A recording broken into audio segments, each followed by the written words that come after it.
કચ્છના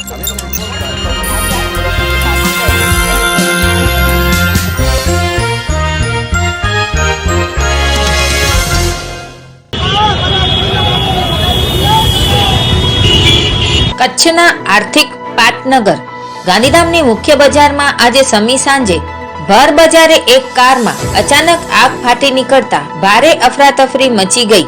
જોતજોતામાં કારમાં લાગેલી આગમાં ધમાકા થવા માંડતા આસપાસના વેપારીઓ અને રસ્તે જતા શહેરીજનોમાં ડરનો માહોલ છવાઈ ગયો હતો.